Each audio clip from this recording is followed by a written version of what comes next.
एक बार की बात है, दो भाई थे। बड़ा भाई खेती का काम करता था और छोटा भाई ज्योतिषी का काम करता था। कई वर्ष बाद बड़े भाई के घर एक पुत्र पैदा हुआ।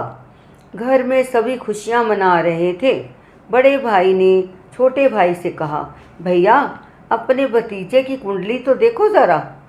छोटे भाई ने बच्चे की कुंडली देखी और बड़े भाई से बोला, भैया इस बच्चे को 100 रुपया और 1.25 गज कपड़ा दे दो।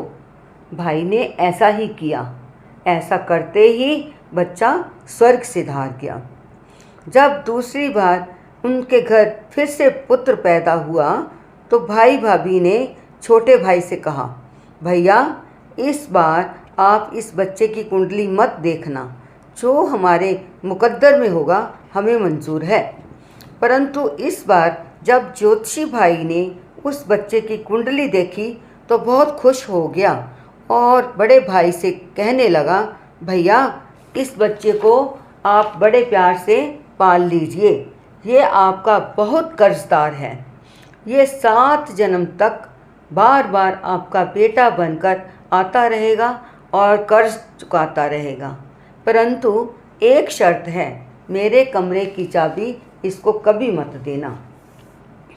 देखते ही देखते लड़का जवान हो गया। उस नगर का राजा प्रतिदिन संध्या के समय हाथी पर सवार होकर भ्रमण के लिए निकलता था। रास्ते में एक पीपल का पेड़ आता था। राजा जब पीपल के पेड़ के सामने आता तो पीपल के पत्ते मुरझा जाते थे। राजा ने इसका कारण जानना चाहा और मुनादी करवा दी कि जो व्यक्ति इसका कारण बताएगा उसको बहुत बड़ा इनाम दिया जाएगा। परंतु क्या मंत्री और क्या विद्वान, कोई भी उसका उत्तर ना दे सका। उन दिनों ज्योतिषी भाई किसी काम से नगर से बाहर गया हुआ था। उस लड़के ने अपनी माँ से कहा, माँ चाचा के कमरे की चाबी दे दो, मैं इस पहेली को सुलझाना चाहता हूँ। माँ ने चाबी देने से इनकार कर दिया, परंतु बेटे की ज़िद के आगे माँ हार गई और चाबी बेटे को दे दी। किताब निकालकर लड़के ने उस पीपल के पत्ते मुरझाने का राज जान लिया। लड़के ने राजा को बताया कि पीपल राजा का कर्जदार है।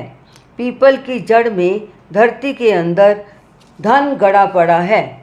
यदि राजा वह धन निकलवा ले तो पीपल कर्जे से मुक्त हो जाएगा। मजदूर लगाए गए और पीपल की जड़ खोदकर बहुत सारा धन निकाल लिया गया। राजा बहुत प्रसन्न था कि जो काम बड़े बड़े मंत्री भी ना कर सके, वह काम 15-16 साल के एक बच्चे ने कर दिखाया। राजा ने खुश होकर वह सारा धन उस लड़के को दे दिया। वह लड़का सोने के सिक्कों से भरी थैलियाँ बैलगाड़ी में लाद कर घर ले आया। घर आते ही उस लड़के को दिल का दौरा पड़ा और उसकी मृत्यु हो गई। पुत्र की मृत्यु पर माँ बहुत रो रही थी। इतने में चाचा भी आ गया। चाचा ने कहा, मैंने कहा था ना कि मेरे कमरे की चाबी इसे कभी मत देना। असल में ये तेरा बेटा अपने 7 जन्म का कर्ज एक ही जन्म में चुकता करके चला गया। वास्तव में हम सब रिश्ते नातों में बंधे पिछले जन्म के लेन देन का हिसाब ही चुकता करने आते हैं। यदि आपको मेरी ये कहानी अच्छी लगे तो प्लीज़ मेरे चैनल को सब्सक्राइब, लाइक और शेयर अवश्य करें। धन्यवाद।